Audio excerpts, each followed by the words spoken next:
Welcome, everybody, to our Leaders in Housing Counseling call, our second one for July, and hopefully you're not sweltering, and, well, what are you going to do? The weather's the weather, and many of us are sweltering, and hopefully you're in some comfortable situation here. So we have, I think, a really valuable session today. I think I sent that out as a notice earlier. So we're going to cover a lot of ground. We're going to do an update on the work we're doing on HUD certification and project that Ellie's been heading up to get more people to take the test and pass the test, and meant to supplement all the good stuff that's happening through your networks and the training groups. And we're just trying to add a little bit to it to help people who need it. So we'll give you a quick update of where those things are landing. Melody's going to do her good about our good work in Congress, which, you know, we're kind of inching forward on a bunch of things. So this is very helpful in keeping housing counseling front and square in the public policy world in Congress. And we're kind of we're moving forward and losing a little ground and moving back again. So we're actually doing a lot of good work there. So we will keep that going. We're going to spend most of the call around health issues and housing counseling. I think we pushed out some studies earlier about on the listserv about more attention that housing is getting in the health outcomes world and in the research world. This has become really an important field, and we think that there's lots of opportunities here, both because it'll help your clients, but also that there's a lot of money here that where people understand that an investment in housing can be a way to address many other kinds of health problems, that people do much better and their children do much better in good, safe, and sustainable housing. So being part of that world and our intersecting with it has turned out to be very valuable. And we've got 3 organizations that are doing kind of leading the charge in this work, and we'll probably visit others over the next year or 2 that are doing work as well. We'll do a quick plug on NHRC membership, and thanks to many of you who actually renewed this month. A very strong turnout. We appreciate that. And we'll have our next call in a week, August 1st, and this one will be about helping clients build wealth in different ways that some of the groups that we work with are doing. So will be valuable. So with that note, let's move on. So Ellie, so how are we doing on the HUD certification?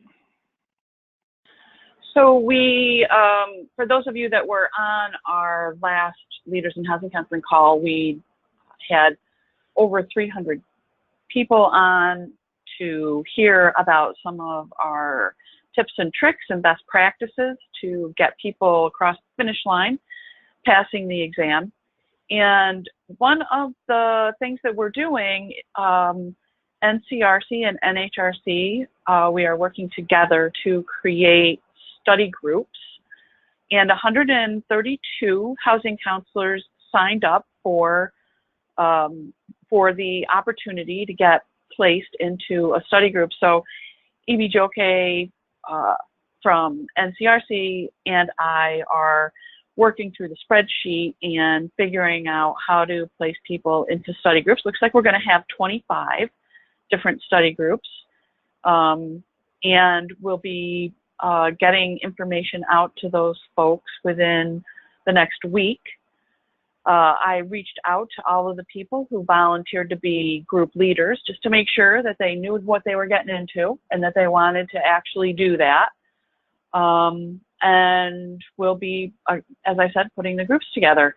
We also are working to figure out how to have some webinar support, Q&A forum type opportunities for people involved in the study groups. So we do have a first one that we're working on that one of the intermediaries, RCAC, is going to be the host of. So going forward, we'll look to do more of those and maybe open it up beyond the study groups. If you are interested in being in a study group and didn't get to the SurveyMonkey, send me an email and let me know, epepper at hsgcenter.org, and I'll see what I can do to get you the link to the survey so that you can fill out the information and answer all the questions that we're looking for so we can figure out where people should fit. That's it. Good. And the Housing Action Illinois, their kind of supplemental online training? Yes. So their first one is starting in August, and that registration is live. So if people want the link to that, that's another option. I will search for it and put it into the chat box so that you can link to it and you can register for that. It's free. And there's, my understanding, an unlimited number of spots available. August is the next one. There will be 5 more, I think, Bruce, that are happening throughout the year that will, with that link, you should be able to monitor the calendar and see when they're coming up to register. Good. So lots of good work happening out there, and people, all the networks, the intermediaries, and the training groups, they're all working hard on this. August 1, 2020 is the deadline, so we really need, it's in all of our interests to have all housing counselors succeed here so that we have a well-prepared and well-certified workforce going forward. So everything and anything we can do to help make this happen, we're interested. So send Ellie your ideas, and we'll continue working on this field. So let's pivot over to our congressional work. So Melody. Thank you. Hello, everyone. It's been a pretty active couple of weeks, both in the House and the Senate, after a couple of months of quiet Senate activity. We've been really, really busy following different housing counseling related legislation, as well as fiscal year 2020 appropriations. So I'll jump right in with appropriations first. The big news that came out of this week is that the House and Senate leadership, in conjunction with the Trump administration, came to an agreement on the budget caps. So for those who are not familiar, the Budget Control Act sort of, if not addressed, provides a 9% to 11% cut across all programs and 9% for non-defense discretionary spending. And so House and Senate have to come together and agree on lifting the debt ceiling and addressing funding levels every year. And so in our conversations with the Senate, it's been a longstanding issue with Senate Republicans in the in the Senate Appropriations Committee, particularly THUD, that they didn't want to have any appropriations negotiations for the upcoming fiscal year until the budget caps were addressed. But now they've reached that deal, they're going to move forward with appropriations, which is really exciting for us. We likely are going to try and see if we can get the Senate THUD subcommittee to support the $60 million that passed the House for the Housing Counseling Assistance Program. With the cuts not being addressed when the House passed their THUD appropriations bill, there is a chance they may address the previous number, and we're not sure if it would go up or down, likely down. So in working with the Senate, our focus is preserving the fiscal year 2020 House number at $60 million and finding a Senate champion that will support keeping the number where it is. NHRC will be circulating a second fiscal year 2020 sign-on letter shortly. Please keep an eye out in your inbox for emails from me on joining that letter. We're hoping to circulate that shortly. We do know that, of course, the Congress will be entering August recess. So we're hoping that we take that time to really build a really strong coalition of advocates and agencies really pushing for the increase. Our last sign-on letter had more than 300 signatures, which is really exciting. I would love for us to increase that number. So please, if you have any interest in joining or any interest in increasing funding for your program, please, please, please sign the letter when that email goes out. Moving on to House and Senate legislation on housing counseling, the Housing Financial Literacy Act of 2019, which is a bill that was sponsored by Representative Beatty and Representative Stivers, both from Ohio, passed the House. This is legislation we've discussed in previous calls, but briefly, it requires HUD to discount 25 points for FHA mortgage insurance premiums for first-time home buyers that complete a housing counseling or financial education program. We worked really closely with the House Financial Services Committee, as well as Representative Beatty and Stivers on the language of the bill, and we're pretty happy with it. Now that it's passed the House, it's going to have a Senate companion. We had a really good call with Senator Peters, who's looking to sponsor the Senate version of the bill, and their office is looking to ensure that the bill is equally bipartisan in that chamber. Co-sponsors that the office has talked to or is interested in include Senator Toomey from Pennsylvania, Senator Scott from South Carolina, Senator Portman from Ohio, as well as Senator Jones, who is a Democrat, but he sits on the Committee of Jurisdiction, which is the Senate Banking Committee. So we'll likely be working closely with groups who are in these states and other states that are represented in the Senate Banking Committee, hoping that we can get some co-sponsors for legislation, because it would be really great legislation. And just briefly on that, we're hoping that we can make the case to Republicans through this legislation the importance of housing counseling in a number of housing programs. We'll see how that goes. Finally, on legislation, the Community Development Block Grant Disaster Recovery Bill, a mouthful, has passed committee, the Financial Services Committee, H.R. 3702. This is a bill that was sponsored by Representative Al Green from Texas and Representative Wagner, who was sponsored legislation last year, also a Democrat from Missouri. This bill reforms the Community Development Block Grant Disaster Recovery Program by permanently authorizing the program. It will allow states to allocate resources equitably between housing and infrastructure priorities for homeowners, renters, and those experiencing homelessness. And it also would require states to create a plan to ensure compliance with federal fair housing obligations. We worked really closely with Financial Services Committee on talking about this legislation. We were hoping that we would be able to include housing counseling specific language as part of the program's proposed reforms, but we were unable to get that language in prior to its passage. We do know that there's going to be a Senate bill introduced today, is the word that we got, by Senator Schatz from Hawaii and Senator Todd Young from Indiana, who is the Senate Republicans' key affordable housing champion in the Senate. And we hope to be working closely with their offices to ensure we can get housing counseling as a part of the legislative bill, at least as an amendment going forward. It may be too late, obviously, to have it now. But the word is that it was introduced today. I would have to check after the call. So that's the update for me. Back to Bruce. Excellent. So look out for our sign-on letter on the $60 million that will go to the Senate for HUD housing counseling funding from Melody. We'll push that out today or tomorrow at the latest, and we'll pump it a few times over the next week or two. The idea is to get this to keep the pressure on trying to get our funding up in the Senate. We have a good $60 million figure in the House, so that's been a big help. The problem is that the two numbers will need to be reconciled, and our understanding is that in the Senate we're right now really at 50 million, so that would mean a much lower number that would be the compromise number. So anyways, keep an eye out for it. We should get a really good strong showing on this, and it's really important for us to be able to show that it's that different states have strong housing counseling support on it. That's exactly what the senators will be looking at, who signed from their state, and they really don't care if somebody signed from another state. So that'll be a big part of the focus we do. All right, so with that, let's move on to our featured speakers today about health and housing counseling.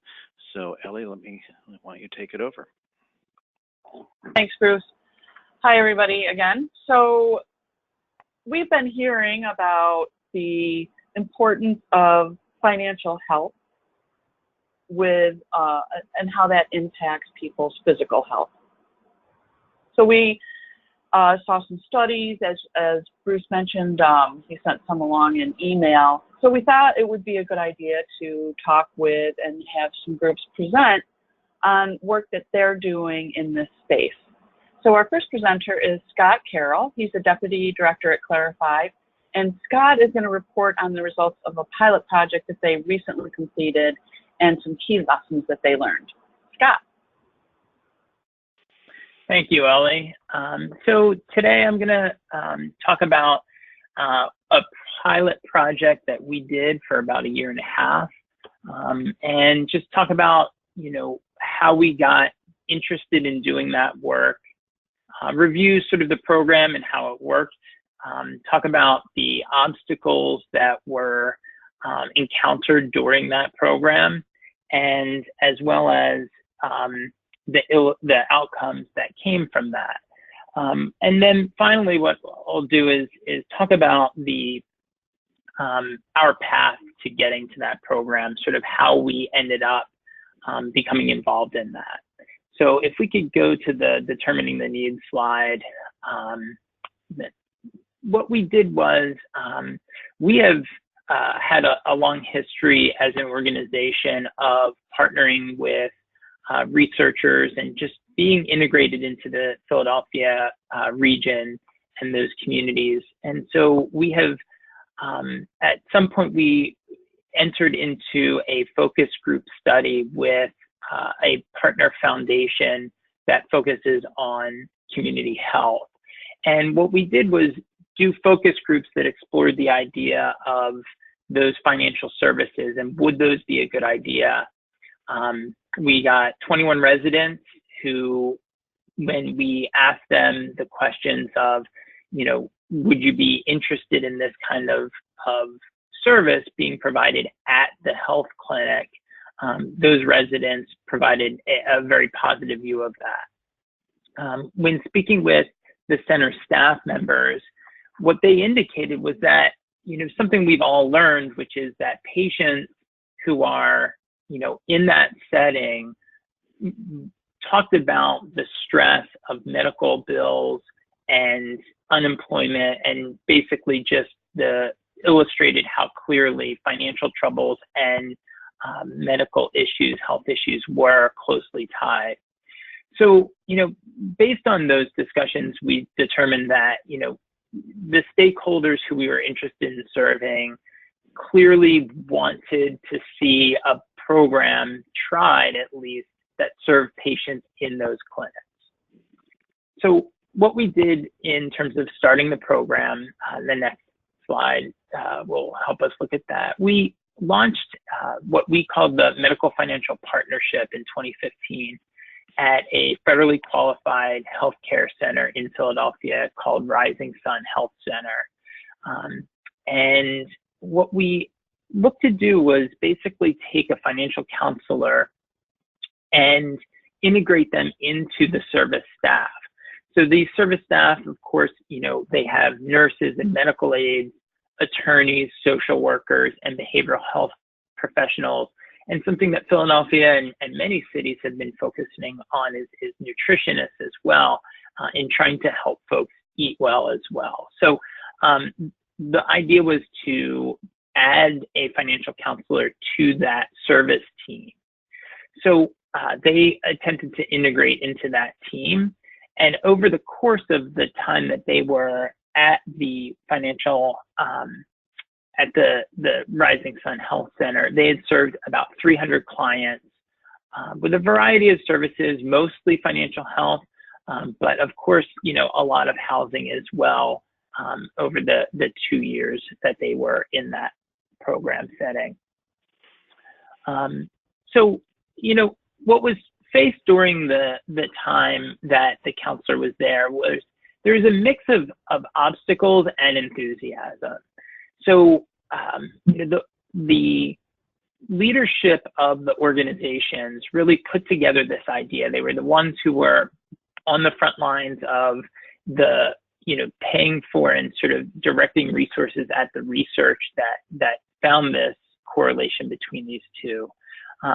And while the staff and the patients both felt like this was an important thing to be addressed, there was a bit of a resistance to change by the service team members. And because they didn't design this, intervention themselves, they felt that it was sort of put upon them to make it work. And so that kind of buy-in was something that was very difficult for in the beginning of the program specifically.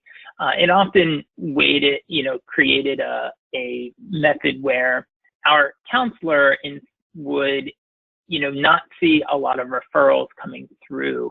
So they would proactively basically recruit clients from the waiting area. So those kinds of, fallback positions to a different strategy is something that is obviously really important when you're working in a pilot atmosphere. But you can really see that while, at no point during the discovery phase of this were any of the members saying, no, this isn't important, and no, this isn't something that we think will help clients. But the way that you get to integration and the way that you get to implementation, change is difficult, and this definitely showed that issue. So despite those issues, I think that the clear benefits were really seen by the clients that we serve. So the services were directly shown by research evaluators to have helped increase financial literacy and financial capability for the clients who we serve. So, part of this program that I may not have really focused on in describing it earlier was that, this is a program that was thought of by a foundation.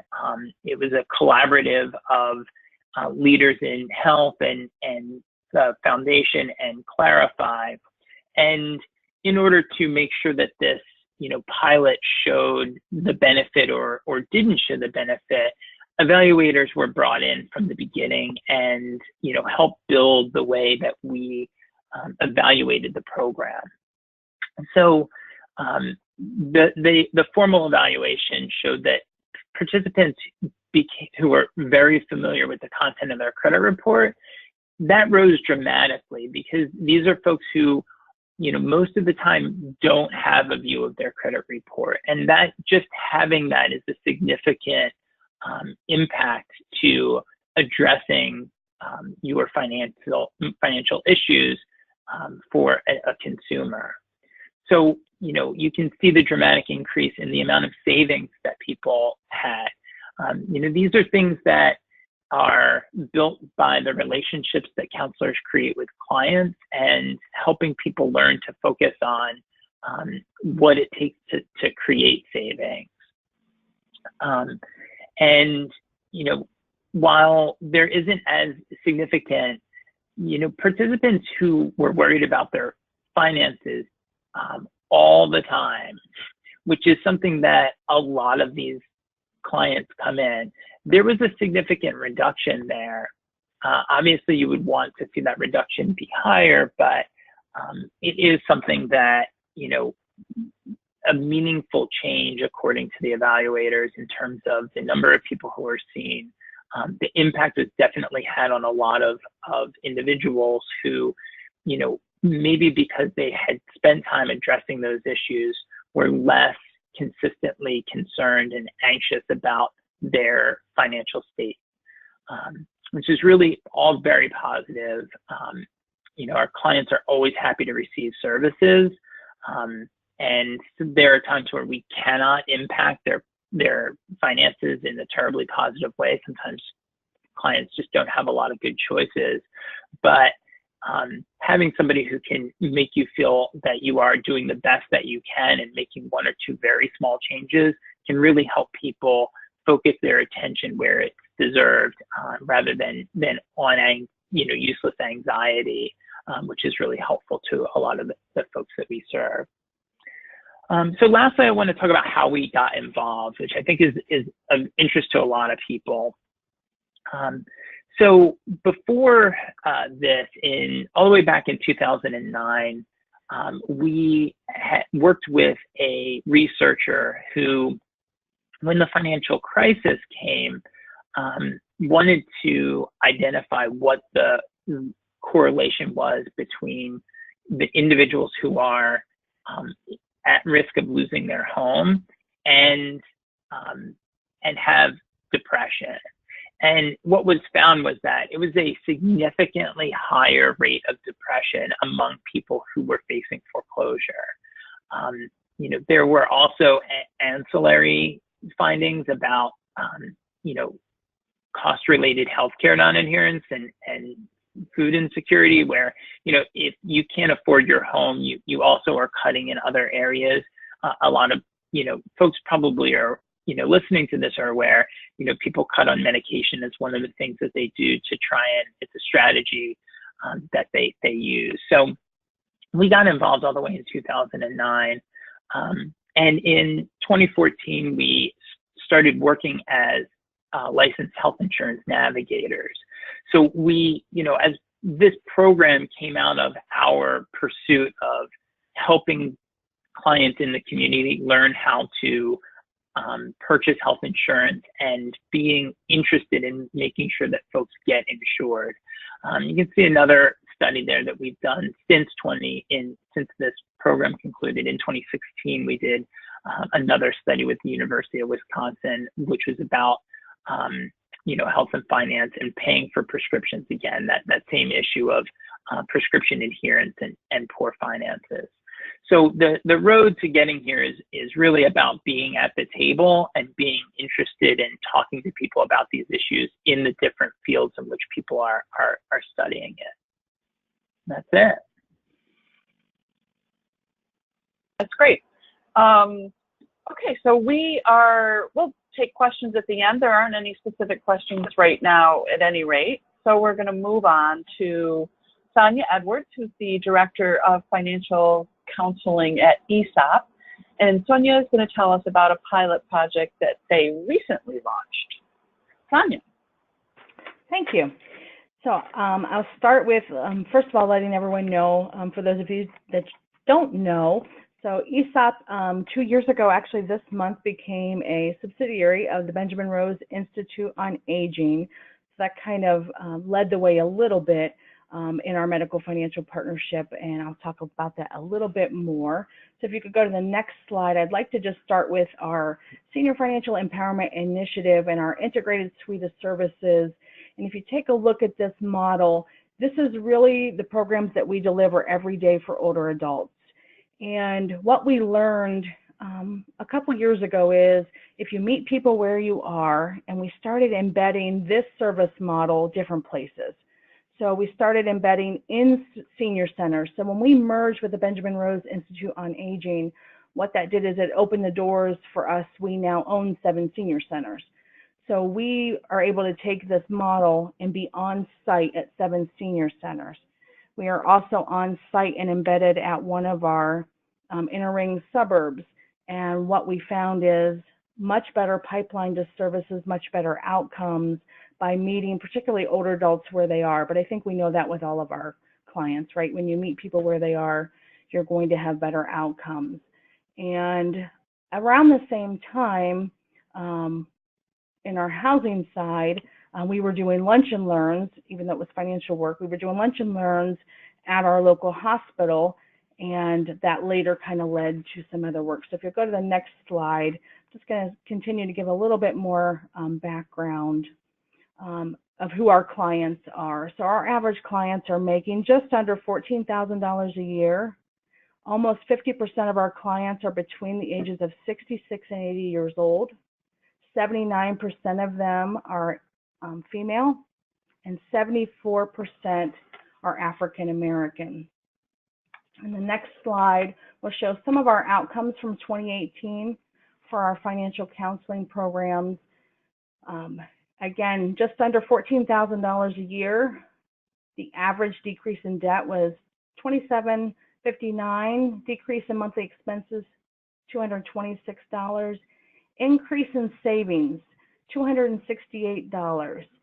We have one of our favorite programs that I have. One of my favorite programs is our match savings, where we match dollar for dollar $500 over a year. And for the clients that participated in that, their increase in savings was just over $1,000, and an average increase in credit score of 32 points. So if you go to the next slide, for our financial medical partnership, we are hoping to see many of those same financial outcomes. However, we would like to see those translate, and what we're positing is those financial outcomes will actually translate into medical outcomes. And the Benjamin Rose Institute on Aging has a Center for Research and Education, and they are part of our program and part of our partnership, and they are helping us measure the outcomes to say, if we help someone become financially secure, financially stable, increase their housing stability, that we will also increase medication adherence, decrease hospital readmission, and decrease emergency room visits. The reason that those three measures are so important actually comes back to funding. Most hospitals get paid what's called value-based payments. And those value-based payments come from those three measures, typically, not all hospitals, but many of them. And if they can have decreased hospital readmissions, and it's a 30-day window for those readmissions, and decreased emergency room visits, and have an increase in medication adherence, then they get what's called very large value-based payments. If they don't meet those, they actually pay penalties. And so partnering with some of these hospitals, if they'll transfer some of those bonus payments to you, you can get funding that way. We've not got funding that way, by the way, but some of the other ones across the country have got funding that way. We're going to show the outcomes first and then go back and try to get money that way. But we do know that our hospital does get value-based payments that we've partnered with. Metro Health does get value-based payments. Our funding actually comes from two very large foundations who are helping us with a 3-year program. So that's what our outcomes we're hoping to show. And if you'll go to the next slide. So what we're doing is we've embedded coaches into the hospital as part of the care coordination team. The hospital staff are screening for referrals. And then that model that we showed you with all of those circles, taking the clients through that integrated suite of services. So for example, if Mrs. Jones is in the hospital and she keeps falling because her vision is not good, and they realize she needs glasses, but her Medicare does not cover her eyeglasses. And they screen her and they send her over to us for eyeglasses. And during that screening, we have to verify her insurance and verify her income in order to get her those eyeglasses. And so during that, we actually do a benefit screening. And during that benefit screening, we start asking all of those other questions that we start finding out whether or not she has a mortgage and whether or not she has delinquent property taxes. And now we're starting to get into questions around debt and credit. And before you know it, we've hit on almost all of our circles. And that's really, how we've built that integrated model of service, our suite of services, to really be able to hit on every one of those circles that we can, and then at the end of that, if, we get to the end of some of those circles and say, the glasses are hopefully going to help you prevent falling, but do you need handrails? Do you need grab bars? Do you need a ramp? Do you need to move? Do you need to transition? Is it some of our other services? Do we need to go one step further? So if you could go to the next slide, please. So how did we get buy-in? Because we have put our toe in the water. So we're just starting with our formal funding, but we did put our toe in the water in 2018. And like I said, Antoinette Smith, our Director of Housing, since 2017 has done lunch and learns. And on the next slide, she's in the room with me and I'll let her talk about those a little bit. I think that has been extremely helpful in getting buy-in because she was there providing our services to the staff. So they were getting the help themselves with all of our services. So they knew what we could do for the patients. They themselves were starting to say, they knew what we could do for the patients. They were starting to refer their own patients on their own before we were ever embedded there. They were starting to tell their coworkers, to get help one-on-one even if they weren't coming to the lunch and learns. So we were starting to get referrals before we ever even had anything in place to help patients or other staff at other hospitals. And then there's been a legal medical partnership with Legal Aid that's been very strong and very successful since 2003. And we have a very great relationship with Legal Aid. So we send referrals to Legal Aid, they send referrals back to us. So we were getting referrals from the hospital from them as well. So that was a great help for us.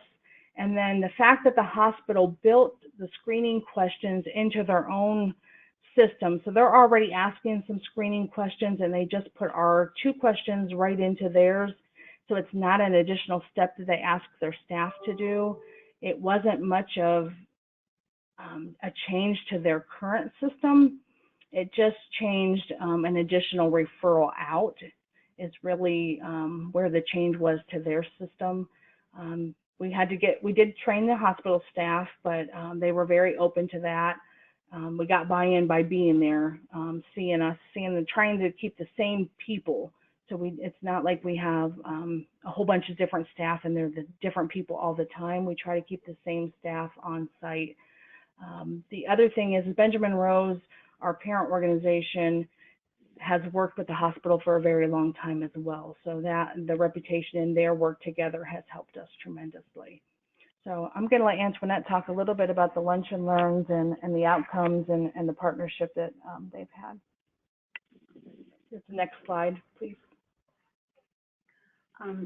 Hello. So like Sonia said, for the past 3 years, we have been going to the hospital, and basically what the Lunch and Learns are with the staff is a presentation of an hour on different financial and housing topics.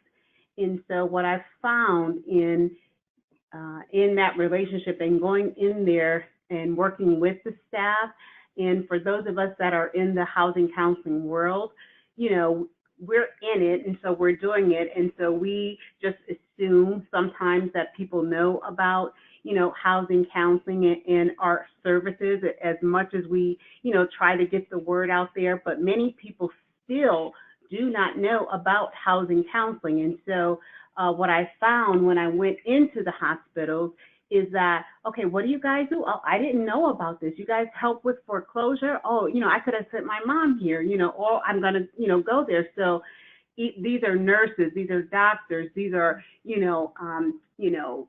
their janitorial staff. So it was just everyone, and they were all in. They were like, wow, we didn't know that this even existed. And so it was just very eye-opening to the hospital staff about housing counseling. And so I think that for housing counseling agencies, there is like this limited focus. And so absolutely, we help LMI clients all the time, but there's also another audience out there that needs housing counseling as well. And we need to get to them and get a different model of funding to help those people as well. And so when we went in there, we did the Lunch and Learns. Like I said, it's an hour presentation on different types of topics in terms of financial and housing, and then the staff got engaged. We offered one-on-one, so you're there all day. So after the hour presentation, we set slots in for any staff that needed one-on-one financial coaching or counseling. And so we allowed them to not have to leave work. So we stayed on site all day, and they really appreciated that. So much so, the program first was funded through the bank, but they really believed in the program and it worked so well. So after they lost the funding from the bank, they then started funding it themselves. The hospital started funding the program themselves because they felt that it worked so well for the staff. So it's been a great program. We've had great success with it, and so, you know, we're very proud of that. And as Sonia has said, it's built this other partnership for ESOP as well. So Absolutely. If you could go to the next slide. So even without funding, we went ahead and dipped our toe in the water because we thought if we could get at least some preliminary results, it would help us be able to submit some better proposals to go after some funding. And so from the mid to late 2018, we went ahead and opened the door just to see if we could get some referrals. And in a very small window, we got 58 referrals and then shut the door real quick because we were not even on site. So we did this without being on site, and we got the 58 referrals. 62% were outpatient, 20% were red carpet. And what that means for Metro Health is they have a red carpet program for their chronically ill patients, where they put some extra resources and extra programming into those that are chronically ill to really help make sure that they get what they need. And then the 18% were other, they just were not reported when they came in. And then you'll see some of the other demographics. But some of the other outcomes reduced, 39% of them reduced their monthly expenses by an average of $241 a month. I'm not going to go through all of those because you can see some of them, but we did have 13% receive the free eyeglasses, which I'm going to give all of you how we do that here in just a couple minutes. We gave everyone a free benefit. Everyone got a benefit assessment, but 71% of those 58 referrals applied for at least one new benefit of some sort. And then 17% were referred back to legal aid, and 26% received foreclosure prevention counseling, either for their mortgage or property tax counseling. You know, we hear all the time that that's going, you know, people don't need foreclosure prevention counseling anymore, and obviously over a fourth of them still did. So if you can go on to the next one. So the vision screening. So we've been doing this now, I think we're in our third year of vision screening. So all of our staff are certified vision screeners, and they can provide the near and distance visual acuity screening, and they can assess individuals for risk of eye diseases. And then we provide vouchers for free glasses and other eye care needs. Prevent Blindness is a national organization, and then they have local chapters. And they will provide you with all of the resources that you need if you have a chapter that's near you. Almost every state has a chapter. And what this has allowed us to do is, whether you're doing housing or financial counseling, it's really hard to help anyone that can't see. Vision is truly offers quality of life, but you can't do budgeting. You can't help someone work through any of their finances if they can't see. And anyone who's working on a limited budget, paying for a pair of eyeglasses if they do not have the insurance to do that, it is a huge chunk of their budget. This also opened the door for us to get into health fairs that we were never invited to, and brought us into a new audience to, you know, be able to educate about our services. So the next screen gives everyone the headquarters and the national information for Prevent Blindness. And honestly, it's been tremendous. It's a very simple process. All you have to do is submit just a couple things over to them, but it's also a great carrot to get people to come to you. They have to give you, you know, the additional information that gets someone in, at least for, you know, initial intake, and let you really see what else someone might need to partner up with some other services and resources. And I think that might be all that I have for today. I will say that I've been doing this work now in the health field and the social determinants of health, and really researching quite some time, because we knew when we shifted to older adults and this started to come out that this was somewhere that we were going. I don't think that we are very far off from being funded by Medicaid.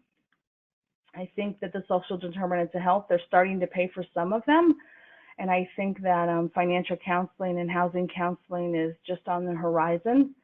So as we all do our work and advocacy and watching for that, I think that we should continue to push and move forward and watch for that and do what we can to make that happen, because I think that that could keep all of us very sustainable. We all know the social determinants of health. We know that keeping someone financially secure and housing stable does make all the difference in the world. So I think we just need to continue to watch for that and be mindful of those bills and those things as they get passed. Well, thank you so much, Sonia. That was a really great presentation, and I think I'm hearing a theme of the importance of being at the table for these opportunities coming up. So speaking of being at the table, we're going to now hear from Karen Hausnick-Yetman, Housing Programs Manager at Belmont Housing Resources for Western New York, and Mary Comtois with United Way. Karen and Mary are going to tell us about a collaborative effort that they're working together on to provide services to pregnant women to ensure healthy birth outcomes. Take it away. Hi. Thanks, Ellie. So I'm Karen. I work at Belmont Housing Resources, and I'm going to talk about something that was actually pretty fun for us to do, because I feel like in housing, whenever you get any sort of funding, that you get, the funding in July, and they're like, okay, this program actually started back in April, so get your results as soon as possible. Where with this, we were able to get some funding that we're going to talk about at the end to get some money to help design the program. The program was designed by moms for moms, and we weren't involved at the very beginning, but finances kept on coming up in the interview process, and that's when the United Way invited us to the table so we could work with the moms and talk about a savings program that we're going to be working with. So next slide. Just to give real quick just who Belmont is, we are a full-service housing agency. We have about 120 employees. We work with the Housing Choice Voucher and Family Self-Sufficiency Program, housing development. We manage about 20 apartment complexes throughout our region. And we're also, of course, the HUD approved housing counseling agency. Next slide. So, of course, we do the full gamut of housing counseling. So we have 17 housing counselors, including 3 who've been certified so far, and hopefully a few more within the next month. We do rental, homeless prevention, pre and post-purchase, foreclosure prevention. We have a few reverse mortgage certified counselors. And then we're going to talk today about what we call our place-based financial coaching programming. Next slide. Next, you can skip just to the next one. So at Belmont, we've been working for about the past 10 years on integrating our housing counseling services into different programming. We call it our financial coaching integration. So we've been working with school-based programming. We're in 6 Buffalo public schools. We receive funding through a few different agencies. We integrate our services into workforce development through the Welfare to Work program called United Way Works, and our family self-sufficiency coordinators are also housing counselors. We do what I call a financial EAP program through what's called Work-Life Solutions, where we go into employers to offer financial classes and services. And then today we're going to talk about our healthcare integration, which we call Go Buffalo Mom. Next slide. So Go Buffalo Mom. So the goal is to help low-income pregnant moms get to their medical and other appointments. This will help them meet the goal of having a healthy baby. So when I first received the phone call about this, I brought this to our leadership, and they said, well, how is this housing related? And I promise it definitely is, and there's definitely a big housing component of the Go Buffalo Mom program. But we had to start off being at the table and talking about our services to be able to bring those services to the moms. Next slide. So we use data and research. So there's 2 things that we knew when it comes to the healthcare side. The first thing we knew is that the preterm birth rate in the city of Buffalo was much higher than any of the other cities across New York State.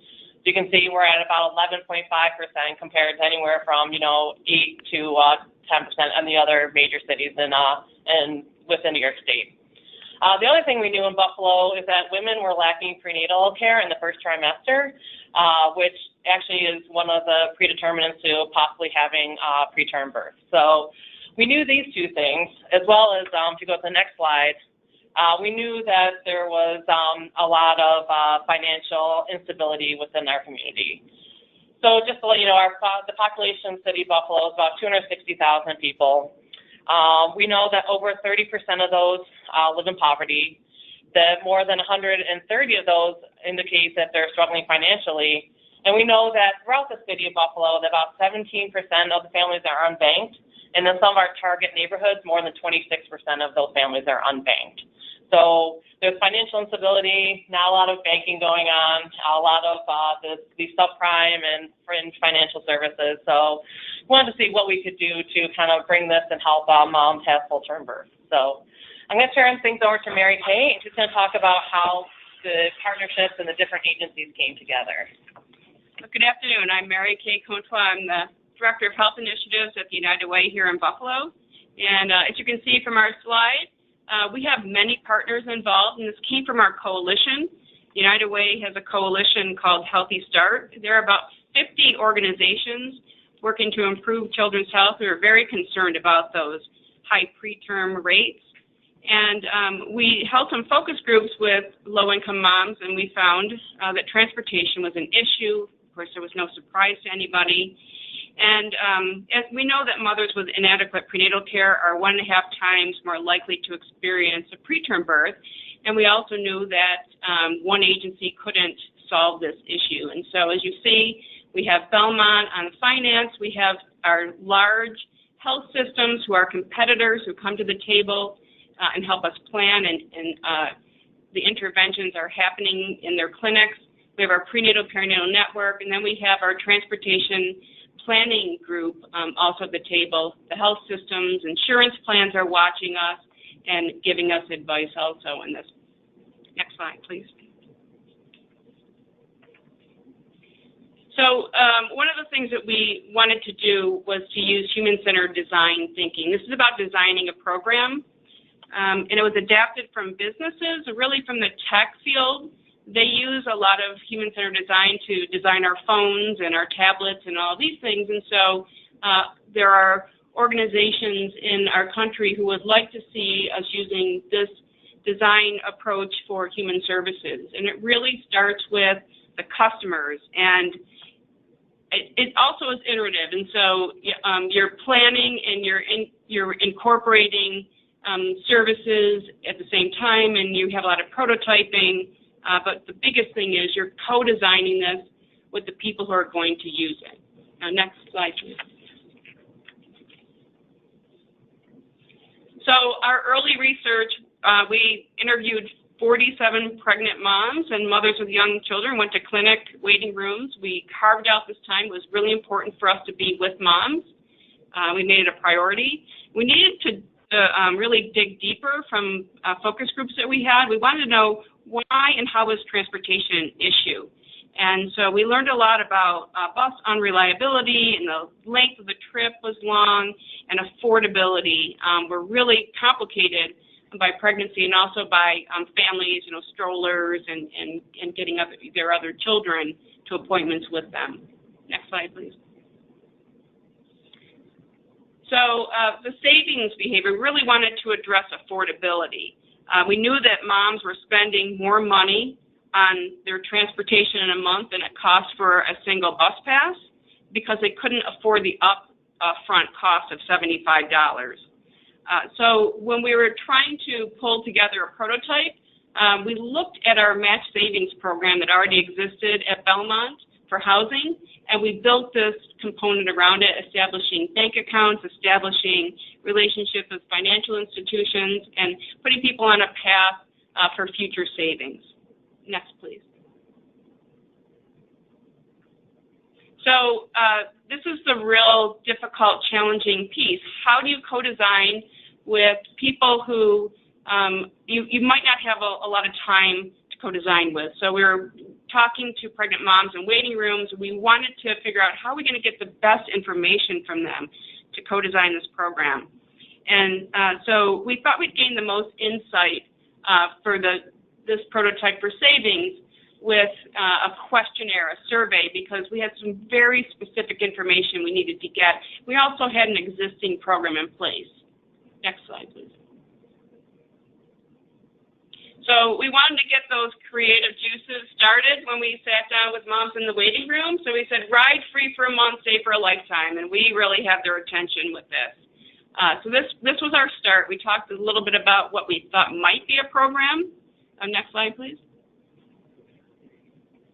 And then this was the board we used to conduct surveys. We did it individually and also in small groups, and we used dots so that people could see what was voted on. You see we have everything from what were transportation costs people had to what program perks there might be, and then, how much could someone save if we had a savings program for transportation. Next slide, please. And then the other piece of the program was how do we help moms with their transportation options. And so we wanted to have a personalized trip planning and navigators who assessed needs and build plans for families, and then really build the capacity for families to plan trips on their own. So having like a self-sustainability component of the program. Next, please. So in developing the prototype for human-centered design, we thought a storyboard approach was better for us. We had pictures we used because we had a lot of moms with literacy issues, and we gave choices on cards. We had different categories of a program that we thought might be working, and then we asked moms to choose the cards per the category to show us how they would design the program themselves. So next slide, please. So this is one of our moms.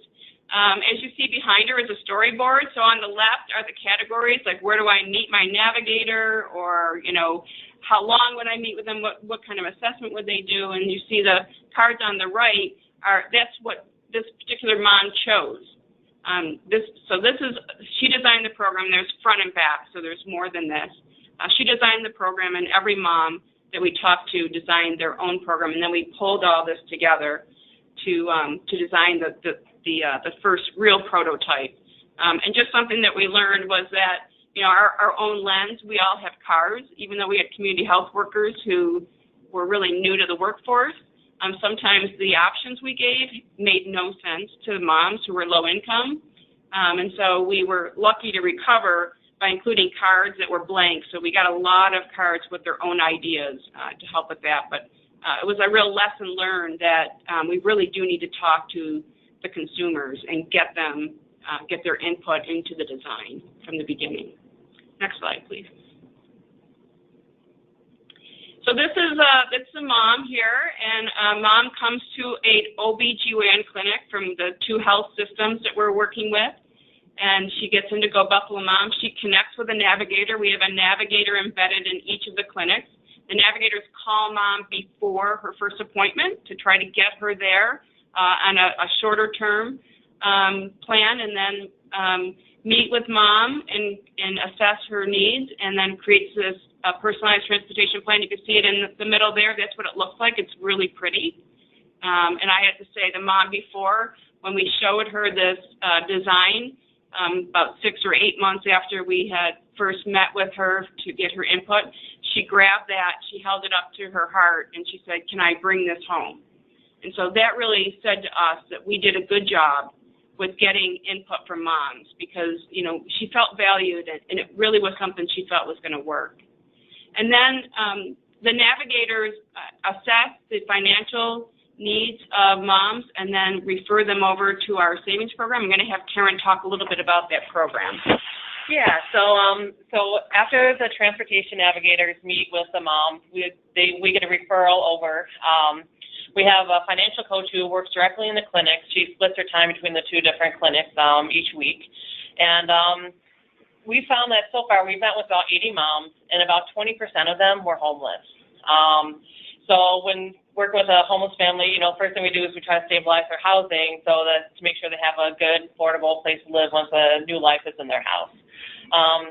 But other than that, then moving forward, those who are ready for the financial coaching and ready to save, we open up a savings account with them through one of our local banks. We were lucky enough to get a bank account that does not check the check systems. So opening the bank accounts are not an issue for most of the moms. So they have to save at least $10 a week. If they save that $10 a week, we match them with that first weekly bus pass, and then after the first couple of weeks, we give them a monthly bus pass. We came up with that number because the moms kept on saying, "Oh, I spent $10 a week on my transportation," when really they were buying a bus pass every single day, and a monthly bus pass here is $5. So we knew they were really paying probably $25 or more each week for bus passes. So $10 was a lot less. So they save into that savings account. We match with the bus pass, and we do that for up to 6 months. And then after that, they actually have another 6 months of savings in there so they can buy the monthly bus passes on their own. So trying to get a sustainable program and doing the deposits through direct deposit. Including with the one-on-one coaching, we also have them come to our 8-hour financial education workshop so they can meet other moms and talk more about their savings within a group. So it's been a great program so far, and we've had moms who saved in both this program and just saved for other goals and have saved over $3,000 since our program inception. Next slide, please. So just to give you an idea of where we were funded, the National Center for Mobility Management gave us $25,000 to plan this. We planned it over about an 8-month period of time. And then we applied to the Federal Transit Authority and the Fund for Shared Insight. One of our local health foundation gave us funding, and Univera is a healthcare insurance company that gave us funding.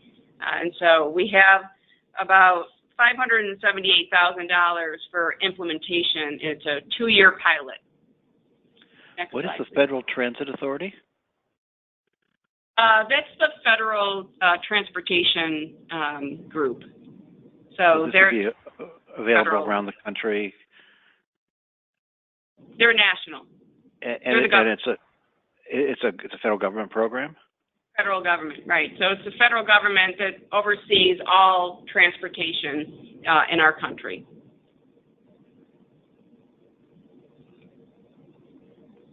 Next slide, please. So premature babies add a lot of cost to employers and employees. I think you have to hit this again because there's animation here. So the difference between a healthy birth and a premature birth is about $60,000. This is an old number. It's probably more than that, but this is where we've been going on. And we have about 1,100 premature births in this community every year. And not all of them are based on these risk factors, but we have a substantial number that are. Next slide, please. Oh, keep going. So if we avert 5 premature births, we'll pay for the program. And we have, as I talked about, we have 1,100. And so it's really important for us to do an evaluation of this project and see what happens to moms after they give birth. So we have an evaluator who is analyzing the data. And at 18 months, we're going to be able to go back and see whether or not there's a difference between the financial coaching, counseling with housing, the navigation program, or a combination of those programs. Next slide, please. And so Karen and I are available. If you have any questions, our information is here. Thank you. Thank you. So we are already over a few minutes, but we still have most of our participants on the line. We have a few questions, so if people want to stay on, we'll try to address some of those questions.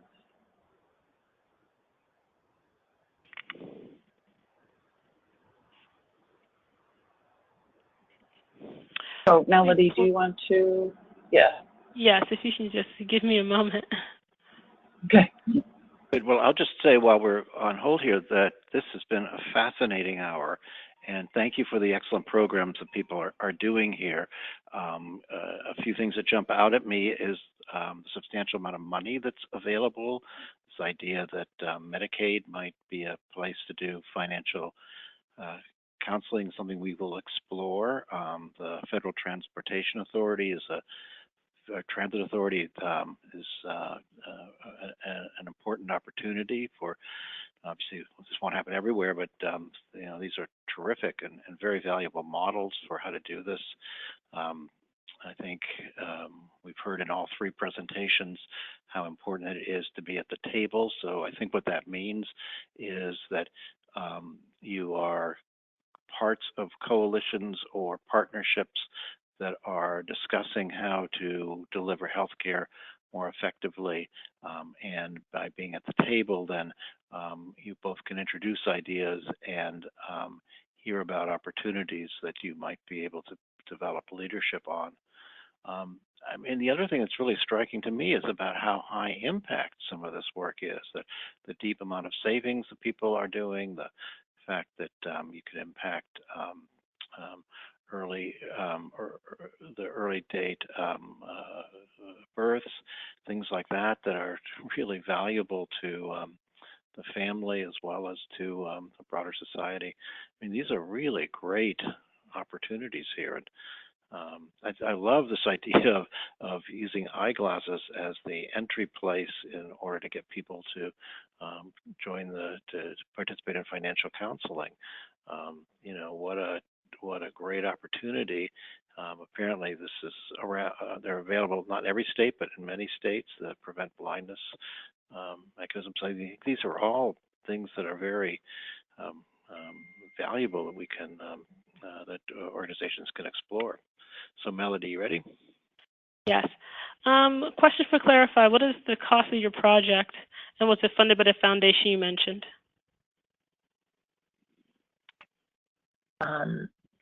So the cost of the project, I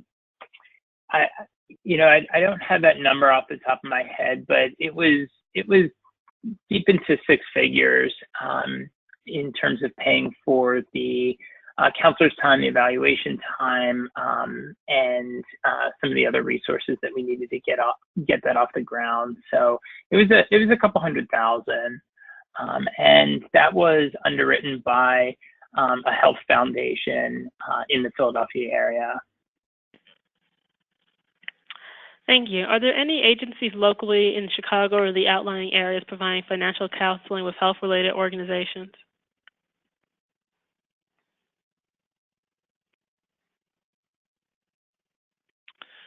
We may not have the answer to that one. Okay. For Scott, do the participants in your counseling program have multiple sessions? Yes, our model is based on a case management, very much in the style of the financial empowerment centers that many people are familiar with, where we focus on, it's a direct correlation between the number of sessions that people have and the positive outcomes that they experience. So we consider it to be a long-term engagement with multiple touch points. That is really the model. Okay, thank you.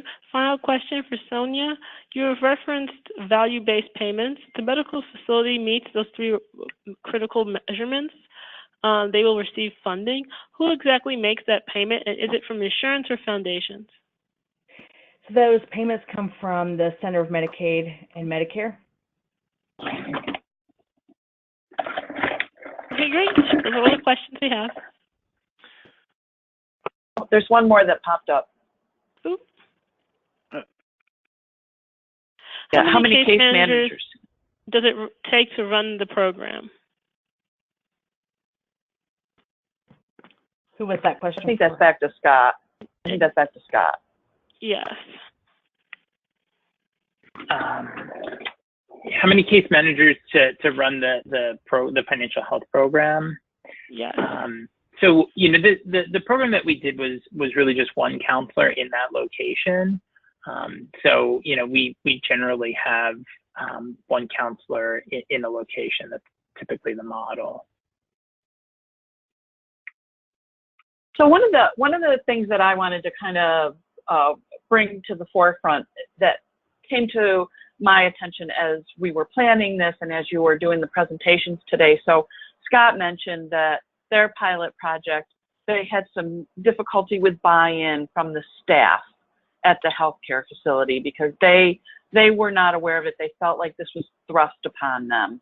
And then Sonia talked about the importance of how they were already in the healthcare facility. They were already there doing things and had been offering things for free and not forcing anybody to do anything, just putting it out there and saying we have this, and had kind of built a reputation in that healthcare facility. So we're able to really get in there and provide a service that already the staff saw as valuable, because they saw the staff as valuable. And then Go Buffalo Mom really engaged the moms in the planning of that program so that they had buy-in into the program so that it would be more successful, so that funders would see it as a more successful program. So I'm just throwing out there being at the table and the importance of creating buy-in by your expected participants.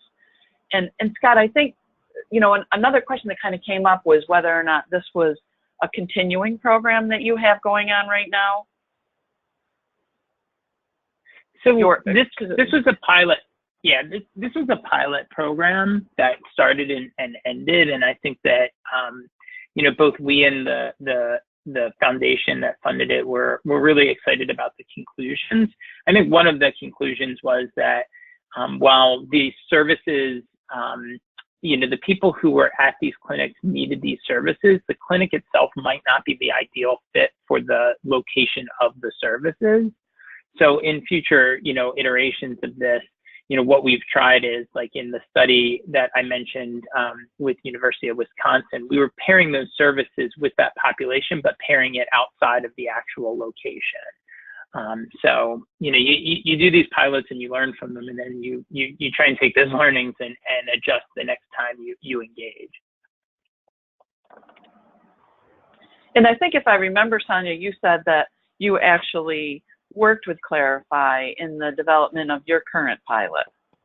Yeah, we had asked them some questions, and they came to one of our train the trainers that we had and provided us with some insight and helped us definitely with some information to help us know what not to do and what to do. So they were very, very helpful for us.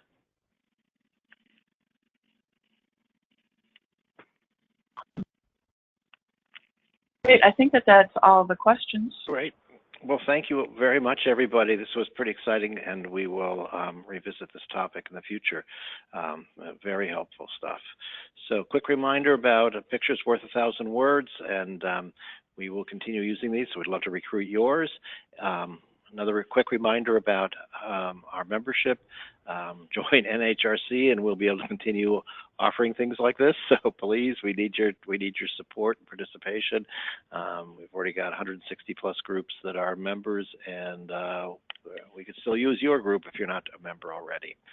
And then finally, so we are only going to do one call in August and give you an August break. There's a chance we might step in if there's an emergency, but we're not planning on it. And the next one will be August 1st, so in 1 week. And Ellie, do you want to describe what we're going to do on that call? Sure. We're going to have a couple of groups on who are going to talk about some wealth building programs that we're doing. One is a pretty significant down payment assistance program in Connecticut that also brings some funds into the organization to help cover the cost of housing counseling for those people receiving down payment assistance.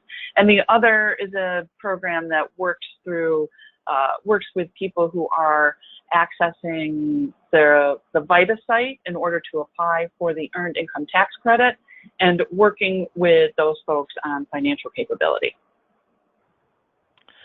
Excellent. Well, thank you, everybody, for an excellent call.